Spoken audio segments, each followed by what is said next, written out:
This is Mirage. Mirage is a rider. Mirage loves golf but didn't turn pro. A good thing, because he would have probably starved.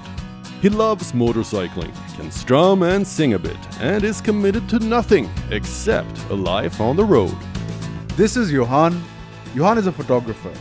Johan is more Indian than I am, but carries a Swedish passport.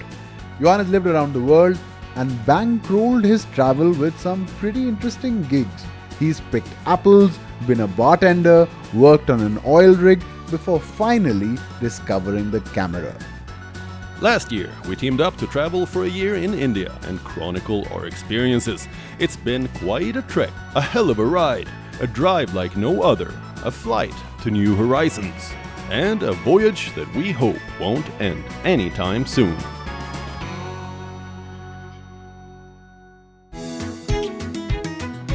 On our extended sojourn in Himachal Pradesh, Johan and I have been roving about in Kangra Valley and spent the last week in Bir and Billing, the country's most highly rated paragliding destinations.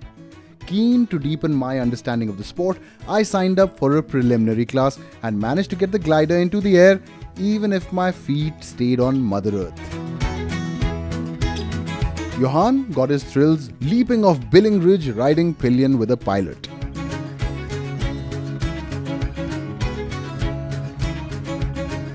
In Bir village, we met a motley group of individuals renewing their connection with the natural world at an experimental farm set up by a singular couple determined to live a sustainable lifestyle. We spent only one day at Shunya Farm, but even that was enough to make a dent in our desensitized urban sensibilities. At Wah Tea Estate near Palampur, we turned up in our Sunday best and played the role of aficionados of the brew with more gusto than finesse. Now, it's nearly time to head back. Nearly.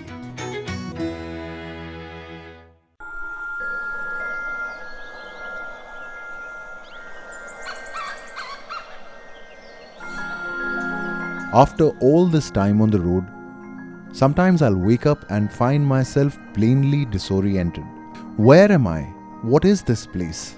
Usually, I find my bearings within a few moments, but every once in a while, I find myself situated within a milieu so unreal, so dramatic, that it's hard to convince myself that it's not a dream.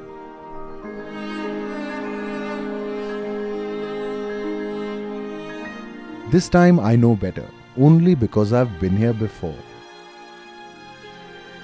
Garli village is not a figment of my imagination. I'm in Himachal Pradesh and this village is on the fringes of the Kangra Valley. This loft is not hard to place either because amongst all the heritage mansions in this village, there's only one that's open for visitors like me to lay their hat in. The Chateau Garli is also the only structure here that's been meticulously restored, and that's precisely where its significance lies, to serve as a model for what was and hypothetically what's possible. Built in the early 19th century, this mansion lay abandoned for decades before it was restored by the family that owns it. If there appears to be a lack of one overriding architectural style here, then it's because the Suds, a mercantile community that built and lived in Garli, were well-travelled and took inspiration from multiple sources. Garli was abandoned by its wealthy occupants in the mid-20th century who moved on in search of better opportunities. Today, while a few of these houses have been partially restored, most of these mansions lie locked and are in dire need of repair and renovation.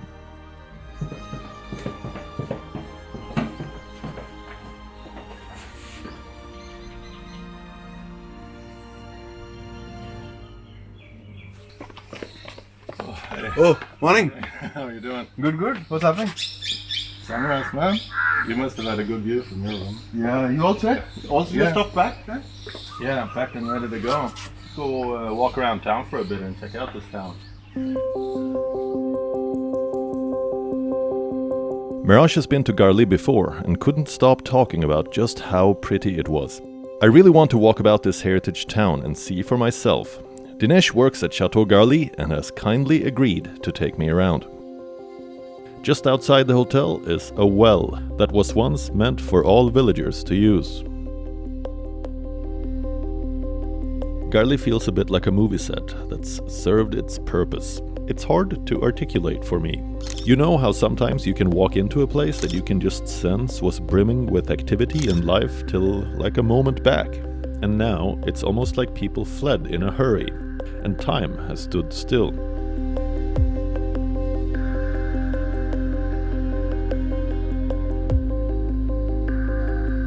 But time doesn't quite know how to take it easy, and the wash of years is plainly visible on these gorgeous mansions. From a photographer's point of view, there's still a dream to shoot, like a desaturated period film, almost perfectly preserved. But of course, they're not. The paint is peeling in places, exposing the wooden underpinnings. It's not hard to imagine what these ones looked like, simply because the place that we're staying at has been restored to its former glory. It's almost incomprehensible to me as a Swede that relics like these exist in India, unattended, left to decay. Back home there would have been extensive restoration, and this place would have been treated like a national treasure. Sometimes I feel that India is so special to have such a rich heritage, but because there's so much of it, I think people don't realize just how precious it really is.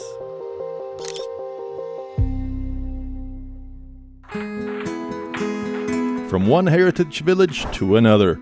But apart from that moniker and an interesting history, Garli and Andretta have little in common. Situated in a verdant valley just south of Palampur, Andretta was a nondescript village until the 1920s. That was when Nora Richards, an Irish theatre artist, moved to Andretta and set up a theatre group. Soon Andretta had established itself on the cultural landscape as a hub for the arts.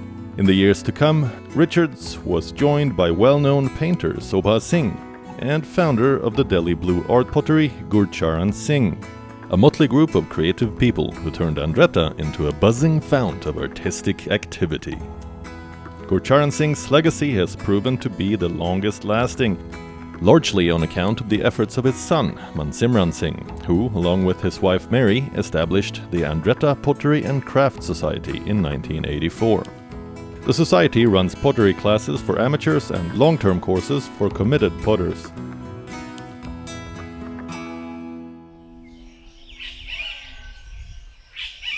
Wow!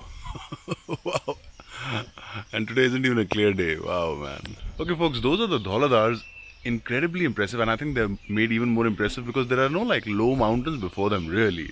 We're at Andretta, and Andretta is... it's not the plains, but it's very close to the plains. It's probably foothills anyway. And even from here, the Dhauladars look incredibly close. Wow. What a sight.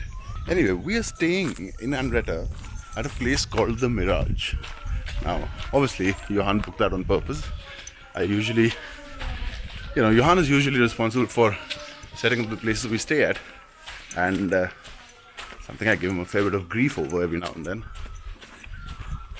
And he booked this obviously because, of the name, and he could rib me about it. Namaskar ji. And, well, he said to me last night, he's like, well, it's called the Mirage, it can't be too bad, can it? And he's absolutely right. Because the Mirage is fabulous, really it is.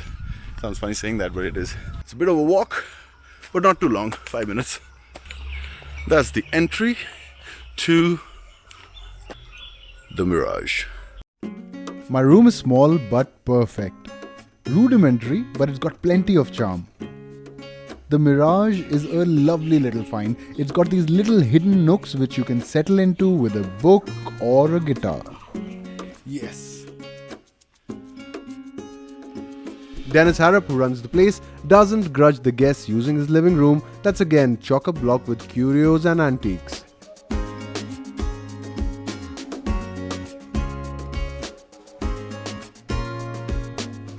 Then there's a pool, fed by spring water if you please, and a gorgeous yoga shala. Nothing like practicing asanas surrounded by nature. Johan has been there all morning. I did make it for yoga after all. Met a lovely young lady who asked if I was interested in accompanying her for a session. I wasn't when Johan asked me in the morning, but chivalry isn't dead yet.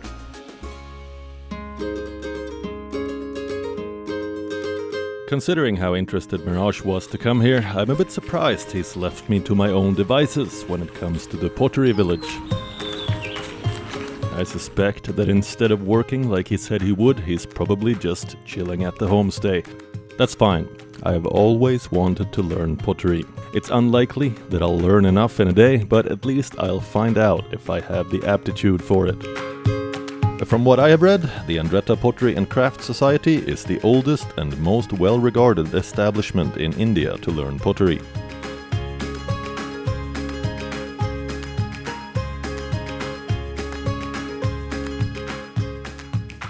When I called, I was told that there are ongoing courses, and I could join the students for my class. The standard course runs for 3 months, and it seemed pretty lame when I said I just wanted a one-day class. Mansimran Singh, he's known to be a no-nonsense kind of guy, and I'm more than a bit apprehensive when he decides to give me a lesson. First, says Mini, as he is known in these parts, you need to see how we prepare the clay.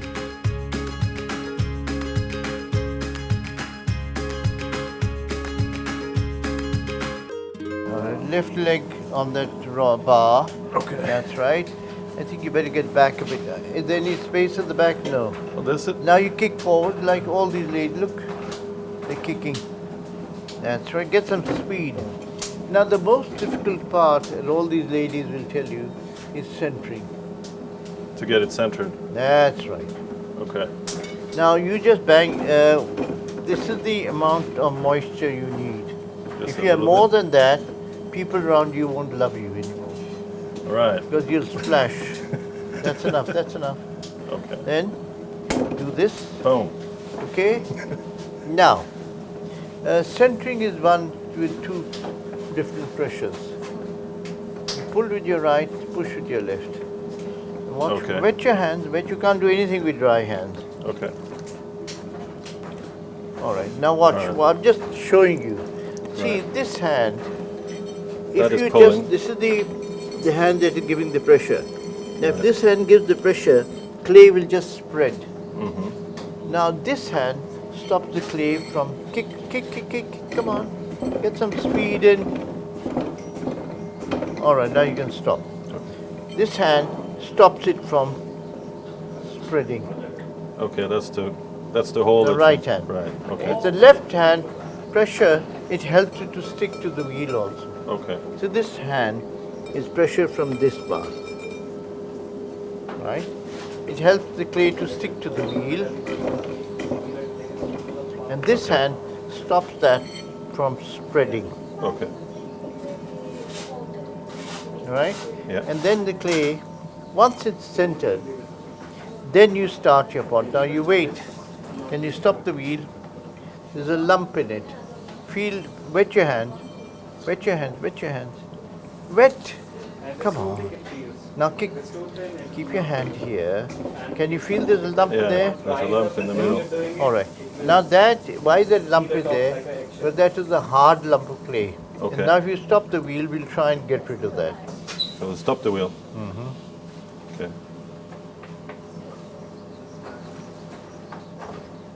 Now you can kick. So then you erase that. Wow. So now after you've centered your lump of clay, Yeah. you make a hole in the middle with your thumb. Okay. You see, you dig your thumb in like this, Yeah. and you come out. Wow. You make it look easy. It is very easy.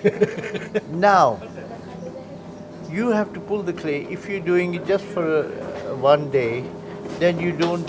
These ladies pull it like this with two hands. Right. But if you're doing it just for pleasure, then you don't need two hands. Then you just pinch it with your hand Then you just pinch it and in. you pull it up. Okay. See, you pinch it, Yeah. thumb and finger. Come on. Right. That's right. Gently coming up, bringing the clay with you. Gently, gently, gently. See it growing. Now, but you have to wet your hand.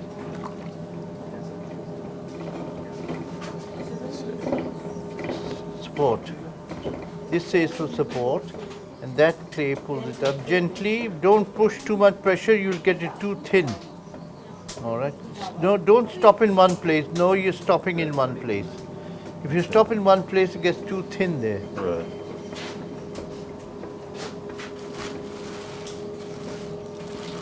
Now you're on your own. Centering the clay is no child's play. Minnie is obviously extremely attached to pottery and regards my efforts with a fair bit of disdain. Now just a minute, slow the wheel down. That's enough, that's enough. Now you pull the wheel, play through this. Come on, pull it. Pull it like this? Don't be scared. Now, the thing is, we'll have to slide it or stop the wheel now. Stop the wheel? Yes. Okay. Here, now pull the string through. No, don't you dare. Pull the string through the water 2 or 3 times. No, go on, yes, go on, Like just that? pull it. And then pull it through? Yes, go on, don't be scared. Once more. Once more. Just a minute, go on, pull it. That's right. Now, you do is slide it onto your hand and put it there. Here. Onto the, yeah. No, don't touch the top. Slide it onto your hand. That's right. Now gently put it there. Gently. We'll straighten it out. Once it's leather hard, then you can shape it. Okay. Because at the moment you ruin it. So in just another half an hour, then you can. Okay, then it's settled enough to be able to touch it. It looks. Now you better sign it. When you become famous, we know we got one of your pots.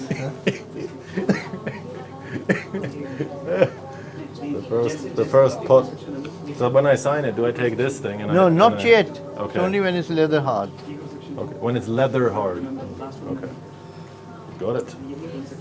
So then I'll clean up. Now the this thing also. is, you better clean it. The lady won't love you. She's there, Oh. keeping her beady eyes on you. Oh. I'll make sure I clean up.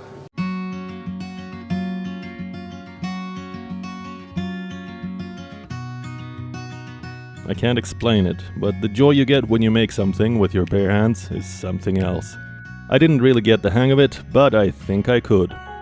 What I like most is that with pottery, there's always a second chance and no wastage. I mean, I could keep trying all day, and I'll still be pounding and reshaping the same lump of clay. The capable students make stuff that's sold in this little shop at the village. Some of the tableware is quite spectacular. I'm not leaving without souvenirs, that much is certain.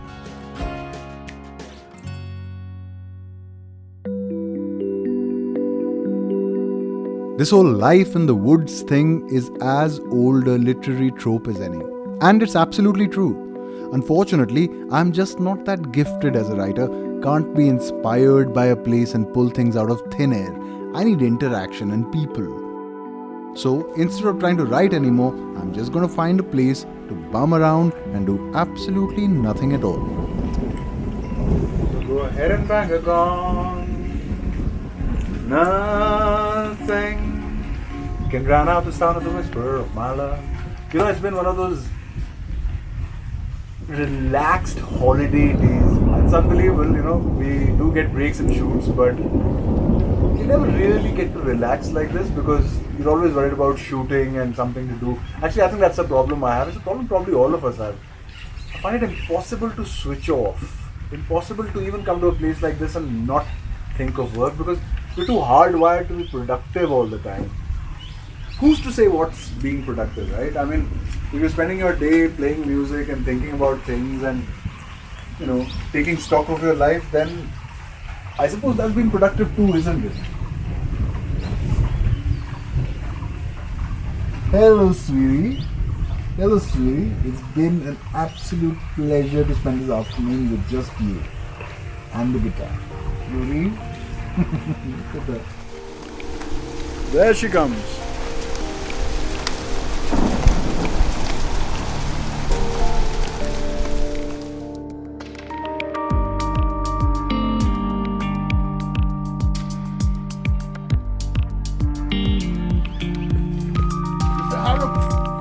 Dennis Harrop is a Kiwi who's lived and worked all over the world, and Andretta has been home to him for over a decade now.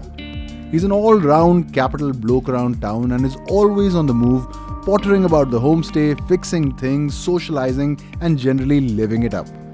Dennis used to be an art director in Los Angeles once upon a time, and continues to organize dramatics workshops and film festivals in and around Andretta. What did you do? Did you do set design or did you do art direction or both? Both. Both, eh? Yeah, and pop videos only. Pop Just videos, eh? pop video, yeah. Any just sort music. of any notable ones that anybody would know about? Well, I mean, obviously the big ones were Michael Jackson's Billie Jean and Beat It, but there was lots of. Wow. Really? Yeah, yeah. Billie Jean and Beat It, huh? Both there back to back, and then there was at the same time Thriller came out. It was the big time for Michael. Wait, did you work on Thriller as well? No, I didn't. That was that was an awesome. iconic video. Oh, absolutely. But- This house is a collection of old stuff, and I have another house on the other side of the property, which is dedicated to modern Indian art. To modern Indian art. Like for me, modern Indian make- art is post partition.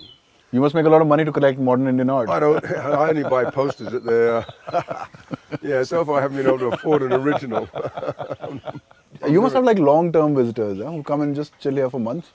No, I don't like long-term visitors because they get on your nerves after a while, you know. But I do have a lot of visitors that come back. I'm quite A certain. lot that of, Mr. Harap, I'm quite certain that if you were to live with somebody for a long period of time, you'd get on their nerves too. yeah, no question. So, I want to have a look at this paean to modern Indian art, as you put it.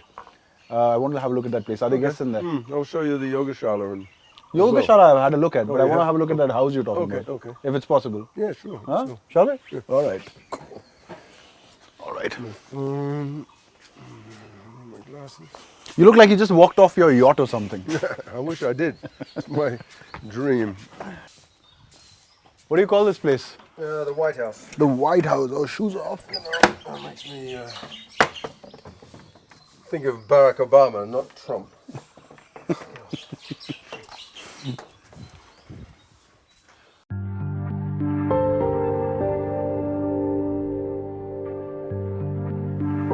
So come on through.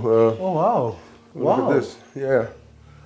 Well, this house, as I said, I've kind of dedicated it to what I call modern Indian art, but all I can afford is modern Indian posters. And these are Malegaon ka cinema. What the heck is that? Yeah, I got all these from the Gallery of Modern Art in Delhi. But this has a very different feel, huh? Very nice. Yeah, it's cool in here. Greens and blues and whites. Yeah. What's up there? This is a little reading room. Reading room, eh?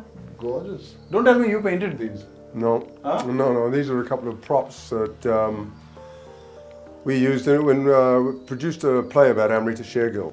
Amrita and Boris, everything she wants. Oh, Amrita and her Boris. lover, Yes, this is Boris Tazliski. It looks a bit like Well, it looks like the actor. Actually, the idea Yeah. was the guy that played the role of Boris. yeah. I mean, it also, I don't know why it reminds me of Van Gogh. It looks really sad also. It looks quite Yeah, he was sad. quite tragic. Yeah, he was tragic. She was giving him a lot of and then she and he have a fight in the play because she says to him, Boris, her boyfriend, if you love me, how can you make such a horrible portrait? Also, he's painted her in the play. Yeah. Okay. So that's why this is a bad rendition of her. You know, she's actually Is this a bad rendition of beautiful. Yeah, Abjot's a much more beautiful woman. If you say so. Yeah.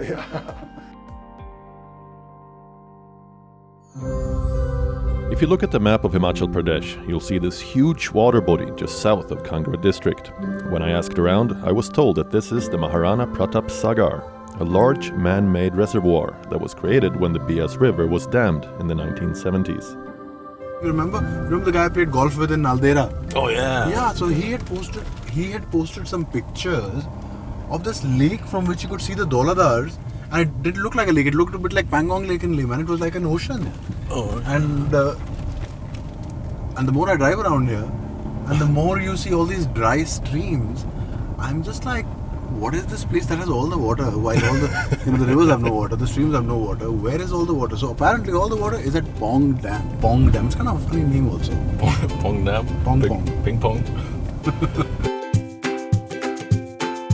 It's not easily accessible. We wanted to take a slight detour on the way back, but it's turning out to be a bit of an expedition.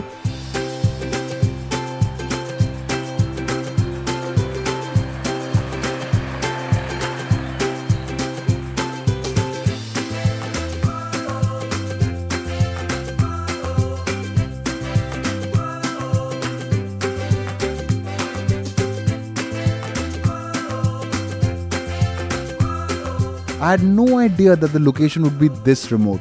The vehicle, sat-nav and even the navigation app on the phone have given up. Wow, talk about going off-road. Now we're actually driving on the riverbed. Beat that.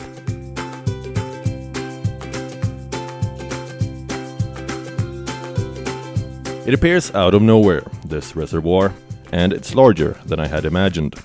So large, in fact, that it appears to stretch all the way to the horizon.